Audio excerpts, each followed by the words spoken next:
पेडगावमध्ये दुचाकी अडवून लूटमार, परभणी पोलिसांची धडक कारवाई, 2 आरोपी अटक। परभणीकडे परतणाऱ्या व्यक्तीच्या दुचाकीला अडवून मारहाण व लूटमार केल्याच्या प्रकरणी परभणी पोलिसांनी जलद गतीने कारवाई करत 2 आरोपींना ताब्यात घेतलं आहे। ही घटना रविवार दिनांक 16 रात्री पेडगाव जवळील सालासर बाजार समितीसमोर घडली होती। या प्रकरणी 5 आरोपींवर ग्रामीण पोलीस ठाण्यात गुन्हा नोंद करण्यात आला होता।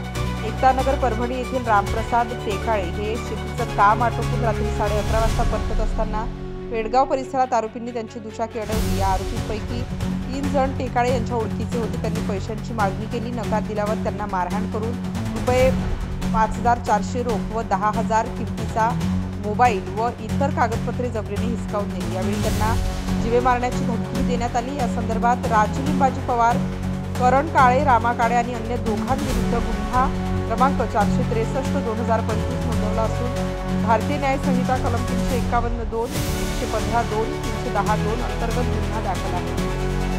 स्थानिक गुन्हे शाखा व परभणी ग्रामीण पोलिसांनी राबवलेल्या संयुक्त मोहिमेत करण रावसाहेब काळे आणि रामा सिद्धू काळे या 2 आरोपींना अटक करण्यात आली आहे। इतर आरोपींचा शोध सुरू आहे। कारवाई पोलीस अधीक्षक रवींद्र सिंह परदेशी यांच्या मार्गदर्शनाखाली अप्पर पोलीस अधीक्षक सूरज गुंजाळ यांच्या नेतृत्वात पार पडली। या पथकात पोलीस निरीक्षक विवेकानंद पाटील, सहाय्यक पोलीस निरीक्षक श्रीधर जगताप, सहाय्यक पोलीस निरीक्षक जीवन राजगुरू तसेच पोलीस अंमलदार मधुकर चट्टे, सुनील केंद्रे, निलेश भुजबळ, सूर्यकांत फड, रणजित आगळे, केशव रटपटे, कनाके सय्यद, भुकरे धबडे, गंधले पवाड, गणेश कौटकर आदींचा समावेश होता। स्टार न्यूजसाठी जाकीर शेख, नाशिक।